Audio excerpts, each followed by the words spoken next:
Você pode levar a sua vida prática com muito mais eficiência e produtividade se usar uma melhor estratégia para aproveitar a sua energia, de acordo com a principal lei da física.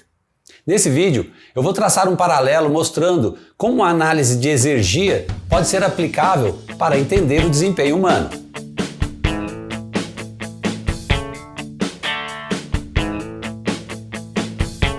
Olá pessoal, bem-vindo ao Verbo Científica. Há um pensamento que diz que o investimento em conhecimento é o que paga os melhores juros. E não tem nada mais certo. Aprender e compreender as coisas é o melhor que você pode fazer para se melhorar. E esse canal está aqui para isso, para ajudar você a ser melhor. Assine o canal clicando nesse botão aqui e já deixa um like. Isso ajuda muito o YouTube a divulgar o nosso conteúdo. Pessoas sem conhecimento técnico normalmente baseiam seu estilo de vida no princípio da conservação da energia. Elas têm um entendimento intuitivo da primeira lei da termodinâmica, já que todos os aspectos da vida envolvem, de certa forma, a transferência ou transformação de energia em diferentes formas. Por outro lado, essas pessoas sabem pouco ou nada sobre a segunda lei da termodinâmica. Na verdade, os aspectos da segunda lei não são totalmente apreciados, nem mesmo por pessoas com formação técnica.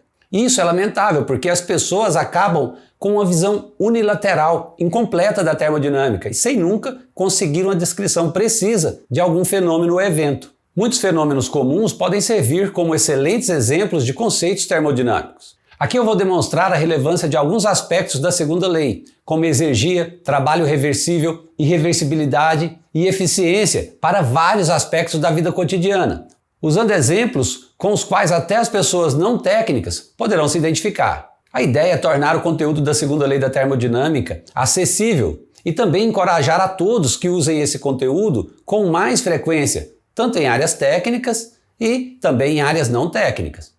Um alerta: tenha sempre em mente que os conceitos por trás da segunda lei da termodinâmica são muito difíceis de quantificar e que as aplicações práticas sempre podem ser imprecisas. Assim, eu quero que vocês estejam cientes de que as situações apresentadas aqui são oferecidas apenas para exemplificar qualitativamente as manifestações da segunda lei da termodinâmica na vida prática. Os conceitos da segunda lei estão implícitos na vida cotidiana. Muitas pessoas bem-sucedidas fazem uso extensivo desses conceitos mesmo sem perceber, de forma intuitiva. Como já falamos em vídeos anteriores, existe uma consciência crescente de que a qualidade desempenha um papel tão importante quanto a quantidade nas atividades comuns. Por conta das pressões profissionais ou acadêmicas, muitas pessoas têm trabalhado demais, dormido muito pouco e assim mostrando uma baixa produtividade. Mas, por outro lado, há pessoas que vão para a cama mais cedo, acordam mais cedo e têm muito mais foco, portanto produzem mais. Isso ilustra que o problema não é quanto tempo nós temos.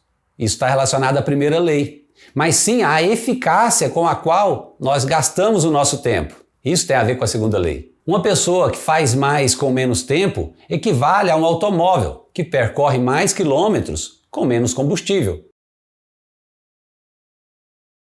Os engenheiros tentam identificar as principais fontes de perdas dos sistemas para assim tentar minimizar essas perdas e, consequentemente, maximizar o desempenho.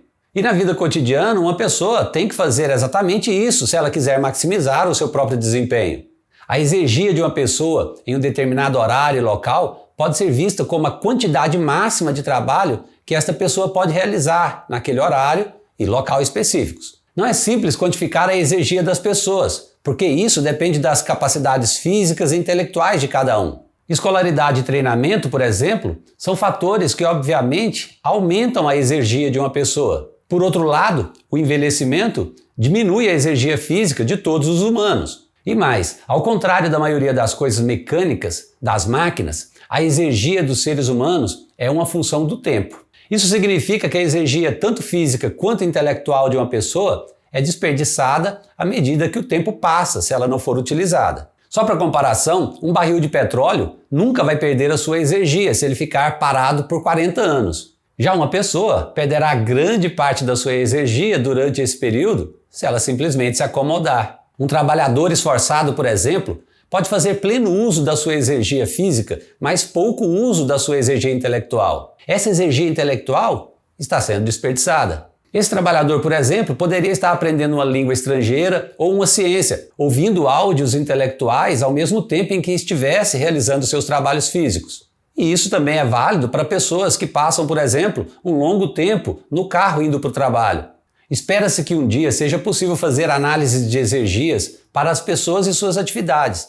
Isso apontaria o caminho para as pessoas minimizarem a destruição de exergia e realizarem mais em menos tempo. Mas enquanto isso não acontece, nada nos impede de fazermos alguns exercícios exploratórios. Vamos considerar o nível de alerta, o gás de uma pessoa, como sendo a exergia para questões intelectuais. Quando uma pessoa está bem descansada, seu grau de alerta, o seu gás, ou seja, a sua exergia intelectual, é máxima. Essa exergia diminui com o tempo, à medida que a pessoa se cansa. Vale notar que tarefas diferentes na vida cotidiana exigem níveis diferentes de exergia intelectual. E a diferença entre o gás disponível e o gás utilizado pode ser vista como gás desperdiçado. Isso é destruição de exergia. Para ter eficiência, essa diferença precisa ser minimizada. Considere um aluno descansado, cheio de gás, que planeja dividir as atividades das próximas 4 horas entre o estudo e a Netflix. 2 horas para cada atividade. Do ponto de vista da primeira lei, não faz diferença em que ordem essas tarefas são executadas. Vão ser 4 horas de qualquer jeito. Mas do ponto de vista da segunda lei, isso faz muita diferença. Dessas 2 tarefas, estudar exige mais atenção intelectual do que assistir um filme na Netflix. Portanto, do ponto de vista da termodinâmica, faz sentido estudar primeiro, quando a tensão está alta, e assistir ao filme depois, quando a tensão está mais baixa. Um aluno que faz o oposto disso, ele desperdiça muito gás, muito da sua atenção enquanto assiste ao filme. E depois, quando for estudar, vai precisar ficar indo e voltando nos seus textos devido à falta de atenção. E dessa forma, ele vai ser muito menos produtivo nessas 2 horas dedicadas ao estudo. Quando você compara os gráficos, você vê que dependendo da ordem em que as tarefas são executadas, pode-se perder menos ou mais energia boa. No dia a dia, a exergia também pode ser vista como as oportunidades que nós temos, e a energia desperdiçada como as oportunidades que nós não aproveitamos. O tempo é o nosso maior patrimônio. Tempo perdido é a parte da sua vida que você deixou de aproveitar, de fazer algo útil. Esse vídeo fica por aqui. Antes de sair, deixe seu like para ajudar a promover o nosso conteúdo. E assine também o canal clicando nessa bola aqui no meio da tela. Tenha Verve Científica. Abraço e até a próxima!